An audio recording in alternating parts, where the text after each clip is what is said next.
काल परवा जर बघितलं असेल माहिती तुम्हाला, तर आपल्या इथलच्या विरोधकांनी जो आपल्या इथलचा स्थानिकचा आमदार आहे त्यानं सकाळी 6 वाजता या तुमच्या भावाच्या घरी 100 पोलीसवाले पाठवले. 100 पोलीसवाले. किती पोलीसवाले पाठवले? 100.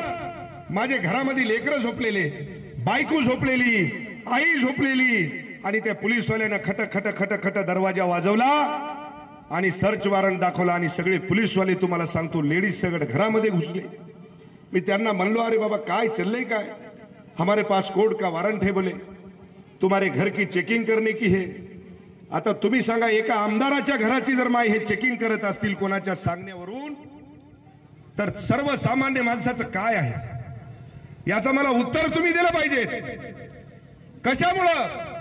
तर या ठिकाणी या हिंगोली शहरामध्ये हे जे शिवसेनेची फळी मी उभी केली, त्याचं म्हणणं आहे की तुम्ही ही उभी करायची नाही, आम्हालाच उभं राहू द्या आणि आम्हालाच निवडून द्या.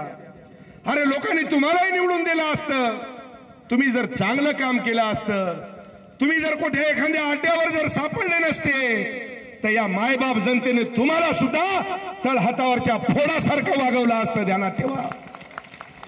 हे संतोष बांगर चुकीचं कधीच करत नाही. मी जे बोलतो ते अंतःकरणातून बोलतो.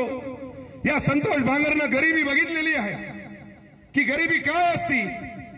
आणि काल माझ्या घरामध्ये तुम्हाला घुसल्याच्या नंतर तुम्हाला सांगतो, कपडे, माझं फ्रीज जिथं तुम्हाला सांगतो की आपण वस्तू सडू नये, चांगल्या राहा, भाजीपाला, दूध त्या ठिकाणी आपण ठेवतो, ते फ्रीज सुद्धा उघडलं आणि त्या लोकशाही मराठी ऐका, पहा, जागरूक रहा.